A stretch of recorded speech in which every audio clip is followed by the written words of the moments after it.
Hello, namaskar, and once again a very good evening to all the viewers watching our sessions out there. This is Simran Singh and you are watching this particular live telecast on eVidya channel number 6 to 12.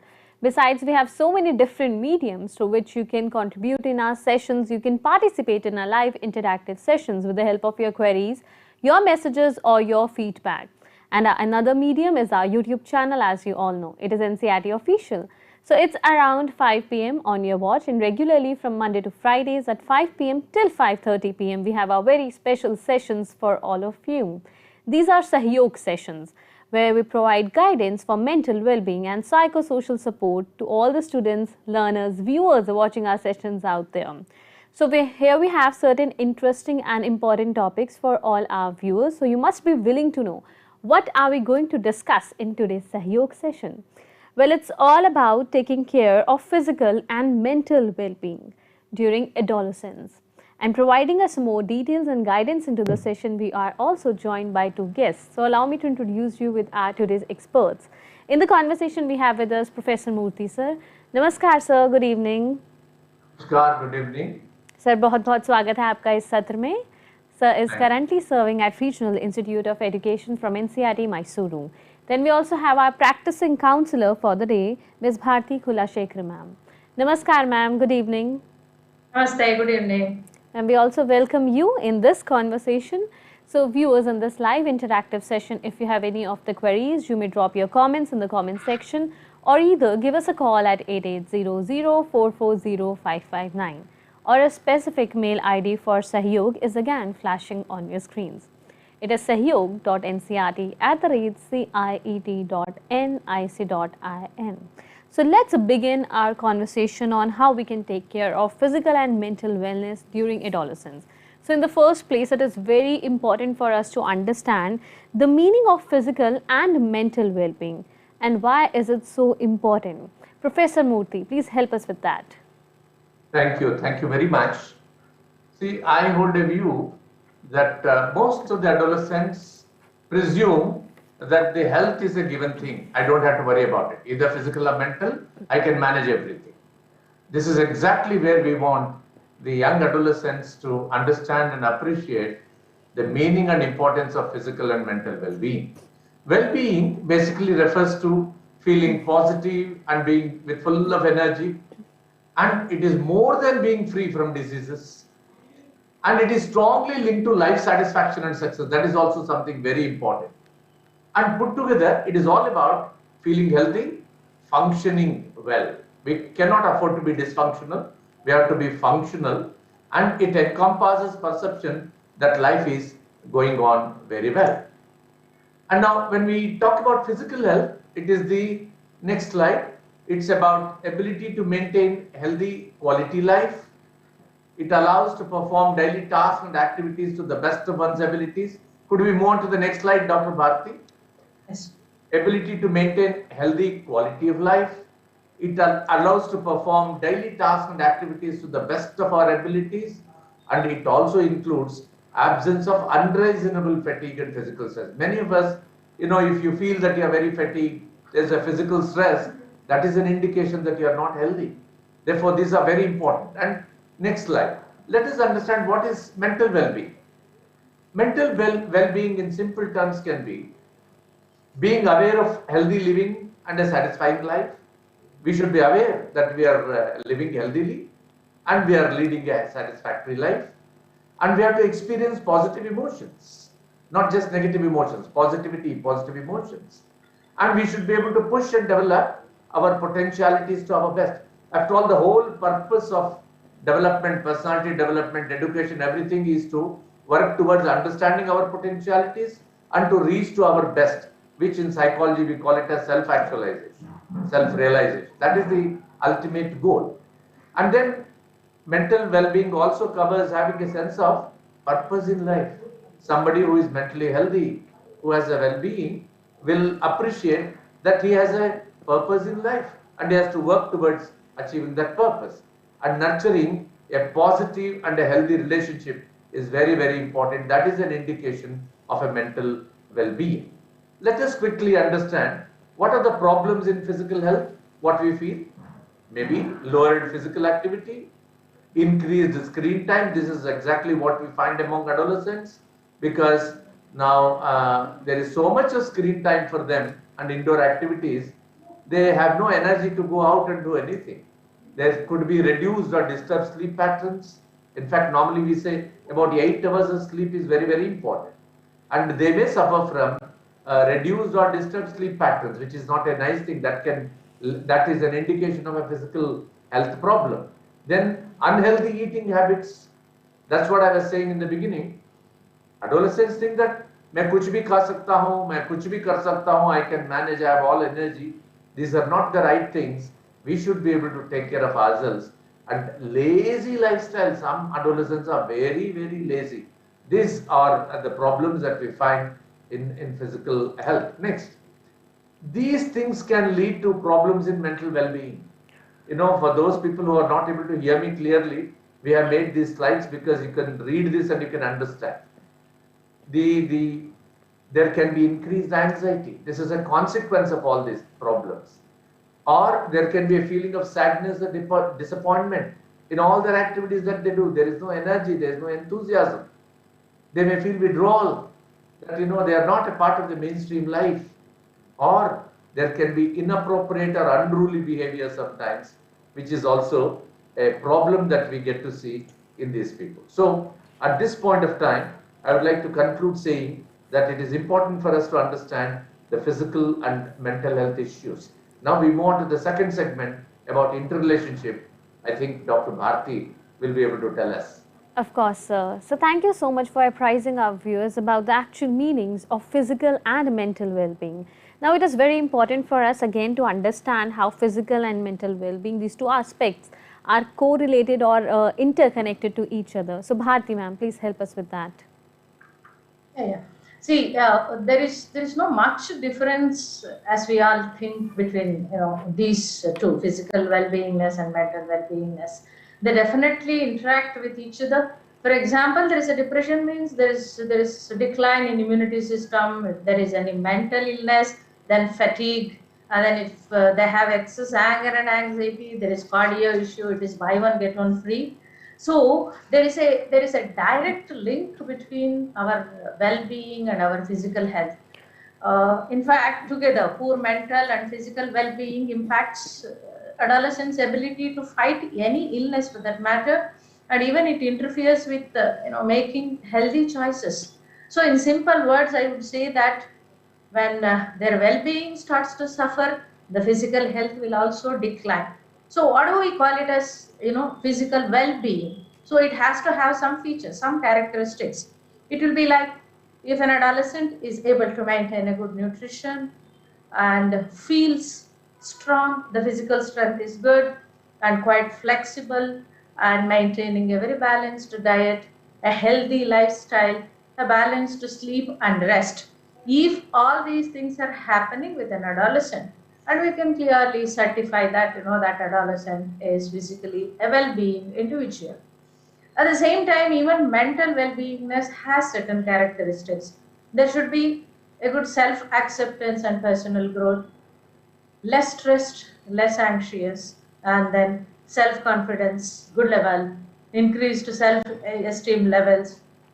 Overall, if the adolescent is being happy and very satisfied with himself or herself, we can say that mental well-beingness has been achieved. Then the crucial question is, what is that interrelationship between these two?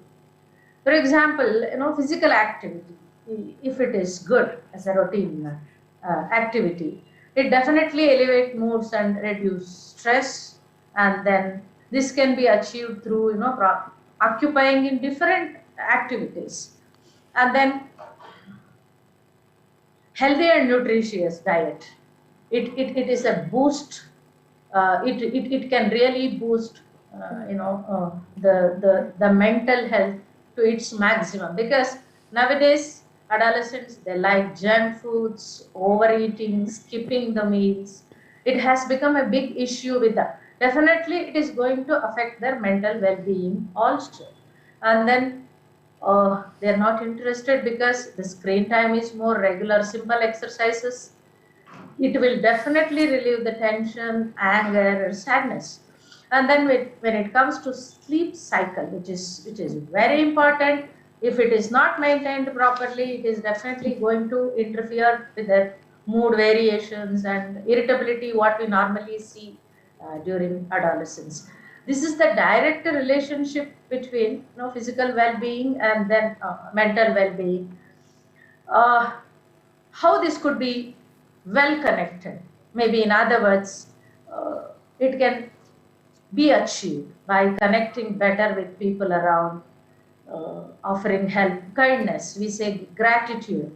These are the things which is going to create a very good mental support system in an adolescent. And then we talk about resilience, which is most important, because adolescence itself is a roller coaster ride. There will be a lot of traumas, crisis, everything. That's what they think. They should be able to bounce back to their normal, usual self, and they should be able to handle upsets, disappointments in the least possible time. So these will give many opportunities to an adolescent to cope with our, in connection with mental and physical well-beingness. In simple words, what we can say is, healthy and well-being have become buzzwords nowadays, whether it is an adolescent or an adult. The question is how effectively we should link both of them. Because when it comes to mental and physical health, it's impossible to have one without the other one.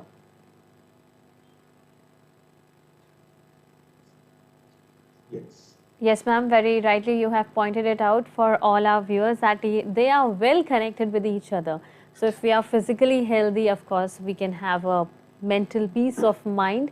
And so we would also like to know from your end, what are the different ways or means through which students can take care of their physical or mental health? So? Yeah. Now, we have the third segment where we would like to talk about different tips for children. I mean, when we talk of children, we include adolescents in particular also, to take care of their physical and mental well-being. Am I audible? Are you able to hear me? Yes, sir, clearly. So what we need to do is, we need to practice physical well-being. We need to practice physical well-being. What do we mean by that? The young ones must know that they have to eat healthy food and they have to eat in time. Many a times at home, mothers will be fighting with these adolescents. You don't come on time, you don't eat properly. Where will you be going? When will you come? When will you go? We don't understand. You come late in the night and you go away in the morning and you don't have your breakfast properly, you don't have your food. This is exactly something adolescents should not neglect, and they have to eat healthily, and it has to be in time.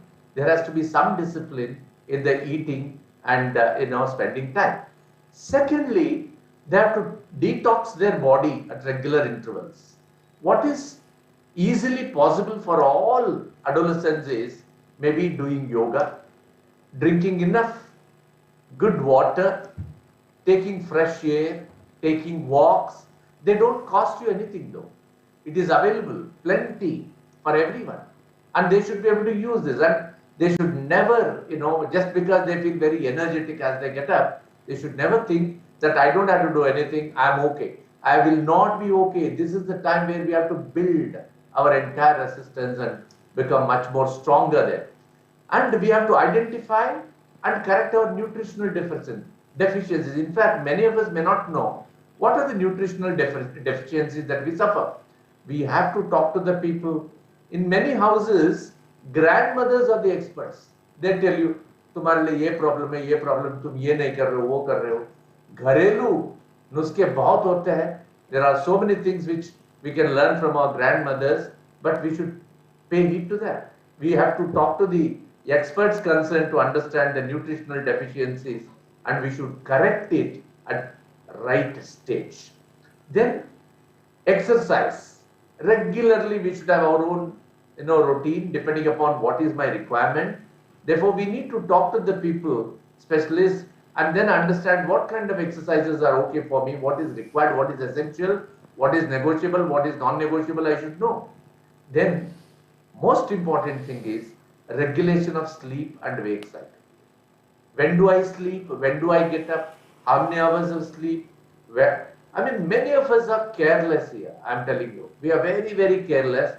जहाँ मर्जी में सो सकता हूँ, जहाँ मर्जी में उठ सकता हूँ, कुछ भी खा सकता हूँ, कुछ भी ऐसा कुछ भी. This attitude will not help us. They have to be disciplined in their sleep and wake cycle, and they need to increase their physical activity. And the sedentary life will not be of any help to them. That is going to be very, very detrimental. Therefore, they have to increase physical activity.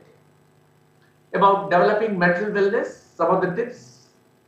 Develop happiness skills. As Dr. Bharati was talking, develop the attitude of gratitude, forgiveness. Developing angularities and then using anger to hurt somebody and to teach them a lesson will not help us. If we can lay our foundations firmly during our adolescence, our adult life can be very, very happy. We have to practice mindfulness.